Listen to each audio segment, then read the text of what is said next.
வணக்கம். இது சமூகம் மீடியாவின் இன்றைய உலக செய்தி அறிக்கை. முதலில் தலைப்புச் செய்திகள்.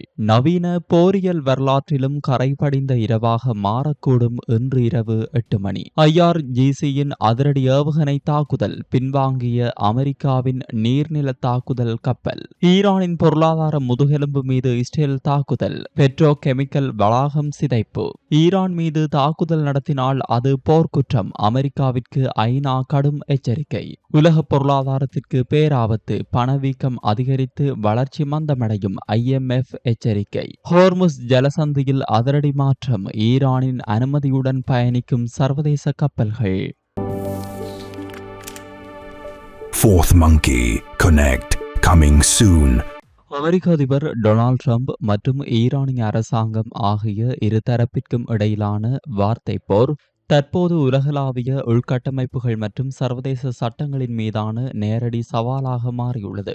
குறிப்பாக ஏப்ரல் 7 அதாவது இன்று வழங்கப்பட்டுள்ள காலக்கெடு ஒரு நரக இரவை நோக்கிய பயணமாகவே பார்க்கப்படுகிறது. பொதுவாக பொதுமக்கள் வாழும் இடங்கள், மின் நிலையங்கள் மற்றும் பாலங்கள் மீது தாக்குதல் நடத்துவது சர்வதேச சட்டங்களின்படி போர்க்குற்றமாக கருதப்படும். இது குறித்து செய்தியாளர்கள் கேள்வி எழுப்பிய போது ட்ரம்ப் தனது வழக்கமான பாணியில் அதிரடியான பதிலை வழங்கினார். ஈரானின் உட்கட்டமைப்பை தாக்குவது போர்க்குற்றமா என்பது பற்றி எனக்கு கவலை இல்லை. என்னை பொறுத்தவரை ஈரான் அணு ஆயுதம் வைத்திருக்க அனுமதிப்பதுதான் உண்மையான போர்க்குற்றம் என்று ட்ரம்ப் குறிப்பிட்டார். இதன் மூலம் சர்வதேச சட்டங்களை விட தேசிய பாதுகாப்பே முக்கியம் என்பதை, அதற்காக எந்த விதிகளையும் மீற தயார் என்பதையும் அவர் வெளிப்படையாக அறிவித்துள்ளார். ஏப்ரல் 5 அன்று ட்ரம்ப் விதித்த 48 மணி நேர காலக்கெடு இன்று இரவு 8 மணியுடன் நிறைவடைகிறது. இதற்குள் ஹோர்முஸ் ஜலசந்தியை திறக்காவிட்டால் ஈரானின் மின் உற்பத்தி நிலையங்கள் தரைமட்டமாக்கப்படும் என எச்சரிக்கப்பட்டுள்ளது. இருப்பினும் இந்த எச்சரிக்கையை ஈரான் கிண்டல் செய்துள்ளது. ஜிம்பாப்வேயில் உள்ள ஈரான் தூதரகம் சமூக வலைதளத்தில் இரவு 8 மணி என்பது அவ்வளவு வசதியாக இல்லை, அந்த நேரத்தை மதிய வேளைக்கோ அல்லது அதிகாலைக்கோ மாற்ற முடியுமா என பதிவிட்டு ட்ரம்பின் மிரட்டலை ட்ரோல் செய்துள்ளது. இது ட்ரம்பின் கோபத்தை மேலும் தூண்டியுள்ளது.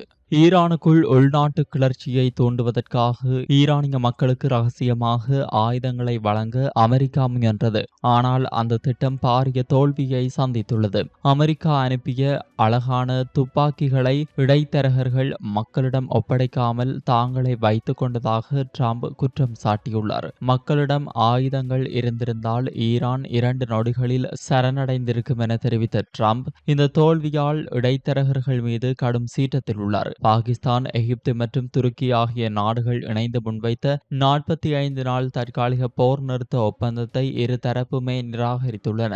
போர் நிறுத்தம் என்பது ஈரானுக்கு மீண்டும் பலம் பெற அவகாசம் கொடுப்பதாக அமையும் என ட்ரம்ப் கருதுகிறார். தற்காலிக போர் நிறுத்தத்தை நிராகரித்த தெஹ்ரான் எதிர்காலத்தில் அமெரிக்கா மீண்டும் தாக்காது என்பதற்கான சர்வதேச உத்தரவாதத்தையும் போரினால் ஏற்பட்ட சேதங்களுக்கு முழுமையான நிதி இழப்பீட்டையும் கோருகிறது. அமெரிக்க பாதுகாப்பு செயலர் பீட் ஹெக்ஸத்தின் கூற்றுப்படி இன்று நடைபெறவுள்ள தாக்குதல் போரின் முதல் நாளிலிருந்து இதுவரை இல்லாத அளவுக்கு மிக கடுமையானதாக இருக்கும். ஜனாதிபதி விளையாட்டாக இருக்க மாட்டார் என அவர் விடுத்த எச்சரிக்கை ஈரானின் எரிசக்தி மையங்களை இலக்கு வைப்பதை உறுதிப்படுத்துகிறது. இன்று நள்ளிரவு ஹோர்முஸ் ஜலசந்தி திறக்கப்படாவிட்டால் அது உலக பொருளாதாரத்தில் மட்டுமல்லாது நவீன போரியல் வரலாற்றிலும் ஒரு கரைபடிந்த இரவாக மாறக்கூடும். உலக நாடுகள் அனைத்தும் மூச்சை அடக்கிக் கொண்டு வாஷிங்டன் நேரப்படி இரவு 8 மணிக்காக காத்திருக்கின்றன.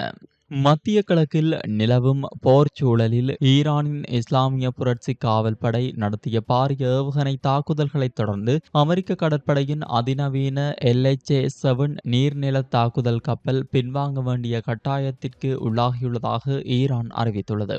ஈரானின் விண்வெளி மற்றும் கடற்படை பிரிவுகள் இணைந்து ஆபரேஷன் 2 ப்ராமிஸ் 4 என்ற பெயரில் 98வது அலை தாக்குதலை இன்று காலை முன்னெடுத்தன. முதற்கட்டமாக இஸ்ரேலுக்கு சொந்தமான SDN-7 என்ற சரக்கு கப்பல் குரூஸ் ஏவுகணைகள் மூலம் துல்லியமாக தாக்கப்பட்டு அளிக்கப்பட்டது. டெல் அவிவ், ஹைஃபா, பெர்ஷேவா ஆகிய பகுதிகளில் உள்ள மூலோபாய மையங்கள், ரசாயன தொழிற்சாலைகள் மற்றும் இராணுவ தளங்கள் மீது ஈரானிய பாலிஸ்டிக் ஏவுகணைகள் விழுந்து வெடித்தன. இஸ்ரேலின் வான் பாதுகாப்பு அமைப்புகளால் இவற்றை தடுக்க முடியவில்லை என ஈரான் கூறியுள்ளது. சுமார் 5000க்கும் மேற்பட்ட மாலுமிகளை கொண்ட அமெரிக்காவின் LHA-7 நீர்நில தாக்குதல் கப்பல் ஈரானின் ஏவுகணை தாக்குதலுக்கு விபத்துக்குள்ளானது. இந்த தாக்குதலை தொடர்ந்து அந்த கப்பல் தனது நிலையை தக்கவைக்க முடியாமல் தெற்கு இந்திய பெருங்கடலின் ஆழமான பகுதிக்கு பின்வாங்கியதாக IRGC தெரிவித்துள்ளது. மேலும் குவைத்தில் உள்ள அலியல் சலேம் விமானப்படை தளத்தில் நிறுத்தப்பட்டிருந்த ட்ரோன் உற்பத்தி மையம் மற்றும் பல விமானங்கள்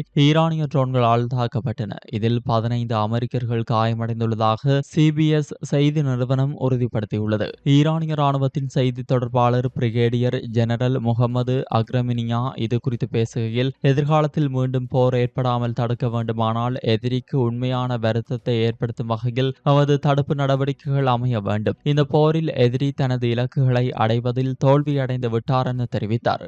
மத்திய கிழக்கில் போர் உச்சகட்டத்தை எட்டியுள்ள நிலையில் ஈரானின் மிகப்பெரிய பெட்ரோலிய வேதியியல் வளாகமான அசலூயே மீது இஸ்ரேல் பாரிய தாக்குதலை நடத்தியுள்ளது. இந்த தாக்குதல் தெஹ்ரானுக்கு கடுமையான பொருளாதார பின்னடைவை ஏற்படுத்தும் என எதிர்பார்க்கப்படுகிறது. இஸ்ரேலிய பாதுகாப்பு அமைச்சர் இஸ்ரேல் ஹாட்ஸ் வெளியிட்டுள்ள தகவல்படி, ஈரானின் தென்பகுதியில் உள்ள முக்கிய மெட்ரோ கெமிக்கல் மையங்கள் இலக்கு வைக்கப்பட்டுள்ளன. தாக்குதலை தொடர்ந்து அசலூயே பகுதியில் உள்ள அனைத்து ஆலைகளுக்குமான மின்சாரம் துண்டிக்கப்பட்டுள்ளது. இப்பகுதிக்கு தேவையான நீர் மற்றும் ஆக்சிஜன் வழங்கும் வசதிகள் கடுமையாக பாதிக்கப்பட்டுள்ளதாக ஈரானிய ஊடகங்கள் தெரிவிக்கின்றன. கடந்த மார்ச் மாதம் இதே பகுதியில் உள்ள தெற்கு ஃபார்ஸ் எரிவாயு வயல் மீது இஸ்ரேல் தாக்குதல் நடத்தியிருந்தது குறிப்பிடத்தக்கது.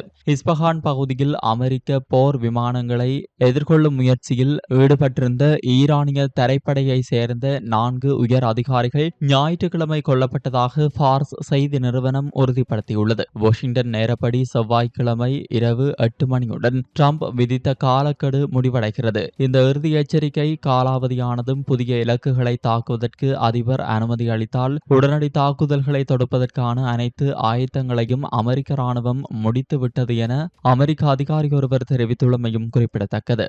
ஈரானில் உள்ள பொதுமக்கள், உட்கட்டமைப்புகள் மற்றும் இராணுவமல்லாத இலக்குகள் மீது தாக்குதல் நடத்தப்படும் என அமெரிக்க அதிபர் டொனால்ட் ட்ரம்ப் விடுத்துள்ள அச்சுறுத்தல்கள் சர்வதேச சட்டத்தை மீறும் செயலாகும் என ஐக்கிய நாடுகள் சபை கடுமையாக எச்சரித்துள்ளது. ஈரான் மீதான ட்ரம்பின் சமீபத்திய சொல்லாடல் குறித்து ஐநா பொதுச் செயலாளர் ஆண்டோனியோ குட்டெரஸ் ஆழ்ந்த கவலை அடைந்துள்ளதாக அவரது செய்தி தொடர்பாளர் தெரிவித்துள்ளார். மின் உற்பத்தி நிலையங்கள், பாலங்கள் போன்ற பொதுமக்களின் உட்கட்டமைப்புகளை தாக்குவது சர்வதேச விதிகள் படி சட்டவிரோதமானது. இராணுவ நோக்கம் இருந்தாலும் பொதுமக்களுக்கு ஏற்படும் பாதிப்பு இத்தாக்குதல்களை போர்க்குற்றங்களாக மாற்றக்கூடும் என அவர் வலியுறுத்தியுள்ளார். பொதுமக்கள் உள்கட்டமைப்புகளை தாக்குவது போர்க்குற்றமாக கருதப்படுமே என செய்தியாளர்கள் எழுப்பிய கேள்விக்கு அது பற்றி எனக்கு கவலை இல்லை என ட்ரம்ப் அதிரடியாக பதிலளித்துள்ளார். மேலும் ஈரான் அணு ஆயுதங்களை வைத்திருக்க அனுமதிப்பதே ஒரு போர்க்குற்றம் என்றும் அவர் இதன்போது வாதிட்டுள்ளார். பிப்ரவரி 28 முதல் நீடித்து வரும் இந்த போரில் ஈரான் ஏற்கனவே இஸ்ரேல் மற்றும் வளைகுடா நாடுகளின் பொதுமக்கள் இலக்குகளை தாக்கியுள்ளது. இந்த நிலையில் இரு நாடுகளும் சர்வதேச சட்டங்களை மதித்து அணுசக்தி நிலையங்கள் மற்றும் கப்பல் போக்குவரத்து சுதந்திரத்தை பாதுகாக்குமாறு ஐநா கோரிக்கை விடுத்துள்ளது. மத்திய கிழக்கு பிராந்தியத்தில் ஒரு பரந்த போர் வெடிக்கும் விளிம்பில் இருப்பதால் உலக நாடுகள் மிகுந்த அச்சத்துடன் இந்த நிலவரத்தை கவனித்து வருகின்றன. மத்திய கிழக்கில் நீடித்து வரும் போர் மற்றும் ஈரான் மீதான தாக்குதல் அச்சுறுத்தல்கள் காரணமாக உலகளாவிய பணவீக்கம் பாரிய அளவில் உயரும் என்றும் பொருளாதார வளர்ச்சி மந்தமடையும் என்றும் சர்வதேச நாணய நிதியம் அதிர்ச்சி தகவலை வெளியிட்டுள்ளது. சர்வதேச நாணய நிதியத்தின் நிர்வாக இயக்குனர் கிறிஸ்டலினா ஜார்ஜீவா இது குறித்து கருத்தெரிவிக்கையில், இந்த போர் மட்டுமில்லை என்றால் 2026 உலக பொருளாதார வளர்ச்சியை 3.3% 2027 3.2% உயர்த்தி மதிப்பிட்டிருப்போம். ஆனால் தற்போதைய போர் சூழல் நிலைமையை அப்படியே தலைகீழாக மாற்றிவிட்டது என தெரிவித்தார். போர் நடவடிக்கைகள் உடனடியாக நிறுத்தப்பட்டாலும் அதன் எதிர்மறைவான விளைவுகள் உலக பொருளாதாரத்தில் நீடிக்கும். குறிப்பாக அத்தியாவசிய பொருட்களின் விலைகள் உயர்ந்து பொருளாதார வளர்ச்சி வேகம் குறையும். போர் காரணமாக பொருளாதார ரீதியாக பாதிக்கப்பட்டுள்ள சில நாடுகள் ஏற்கனவே IMF-இடம் நிதியுதவி கோரியுள்ளன. அவர்களின் தேவைகளை பூர்த்தி செய்ய தற்போதுள்ள கடன் திட்டங்களை விரிவுபடுத்த IMF ஆலோசித்து வருகிறது. அடுத்த வாரம் வெளியாகவுள்ள IMF-இன் புதிய உலக பொருளாதார முன்னறிவிப்பு அறிக்கையில் இந்த போர் ஏற்படுத்தியுள்ள விரிவான பாதிப்புகள் குறித்த தரவுகள் இடம்பெறவுள்ளன. போர் நீடித்தால் உலக பொருளாதாரம் ஆழமான மந்த நிலைக்கு தள்ளப்படும் என நிபுணர்கள் எச்சரிக்கின்றனர்.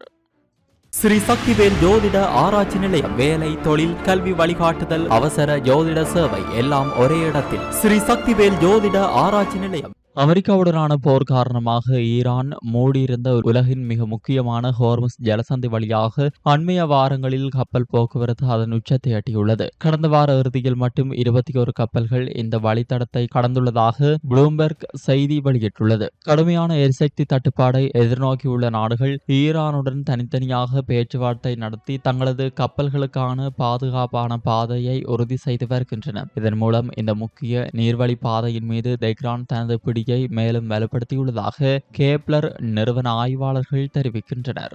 ஈரான் தனது நட்பு மற்றும் சில முக்கிய நாடுகளுக்கு நிபந்தனைகளுடன் கூடிய அனுமதியை வழங்கியுள்ளது. சகோதர நாடு என்ற அடிப்படையில் ஈரானிய எண்ணெய் ஏற்றிச் சென்ற கப்பலுக்கு விலக்கு அளிக்கப்பட்டது. இந்தியாவின் பல கப்பல்கள் வெளியேற அனுமதி பெற்றதுடன் பல ஆண்டுகளுக்கு பிறகு 8 LPG ஏற்றிச் செல்லும் கப்பல்கள் மூலம் ஈரானிய எரிவாயுவையும் பெற்றுக்கொண்டது. சீனா 2 கொள்கலன் கப்பல்கள் தங்களின் இரண்டாவது முயற்சியில் ஜலசந்தியை கடந்து சென்றன.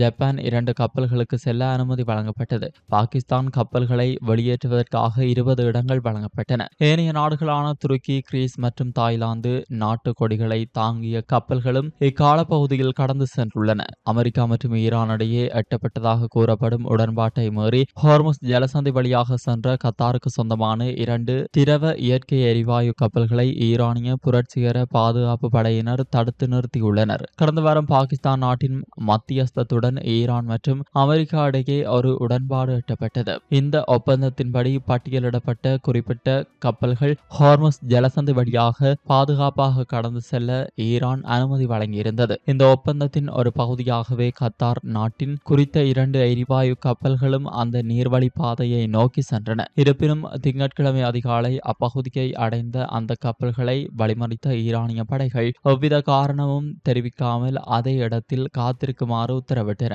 ஒப்பந்தத்தின்படி அனுமதி வழங்கப்பட்ட பட்டியலில் இந்த கப்பல்கள் இருந்தும் ஈரான் திடீரென அவற்றை நிறுத்தியுள்ளது பெரும் குழப்பத்தை ஏற்படுத்தியுள்ளது. இவ்வாறு இந்த விவகாரம் குறித்து அறிந்த வட்டாரங்கள் ராய்ட்டர்ஸ் செய்தி நிறுவனத்திடம் தெரிவித்துள்ளன. உலகின் எரிசக்தி விநியோகத்தில் சுமார் 20% பங்கு வகிக்கும் ஹோர்முஸ் ஜலசந்தியில் இத்தகைய சம்பவங்கள் நடைபெறுவது சர்வதேச எரிசக்தி சந்தையில் மீண்டும் ஒரு நிச்சயமற்ற தன்மையை உருவாக்கியுள்ளது. ஏற்கனவே அமெரிக்கா விதித்துள்ள காலக்கெடு இன்றுடன் நிறைவடைய உள்ள நிலையில் ஈரானின் இந்த அதிரடி நடவடிக்கை பேச்சுவார்த்தைகளில் மேலும் ஒரு சிக்கலை ஏற்படுத்தியுள்ளது. ஈரானின் இந்த தன்னிச்சையான நடவடிக்கை குறித்து அமெரிக்காவோ அல்லது கத்தார் அரசாங்கமோ இதுவரை உத்தியோகபூர்வமாக எவ்வித கருத்துக்களையும் வெளியிடவில்லை என்பது குறிப்பிடத்தக்கது. இத்துடன் இந்த பதிவானது நிறைவுக்கு வருகிறது. இந்த பதிவு பற்றிய உங்களின் கருத்தை கமெண்ட்ஸ் பக்கம் வாயிலாக பதிவிடுங்கள். மீண்டும் மற்றொரு காணொளி வாயிலாக சந்திப்போம். நன்றி, வணக்கம். இது போன்ற பல செய்திகளை தெரிந்து கொள்ள நம்முடைய சமூக மீடியா யூடியூப் சேனலை சப்ஸ்கிரைப் செய்து அருகில் உள்ள பெல் பட்டனை கிளிக் செய்யுங்கள். மேலும் செய்திகளை உடனுக்குடன் தெரிந்து கொள்ள சமூகமீடியா.com என்ற இணையதளத்தின் வாயிலாக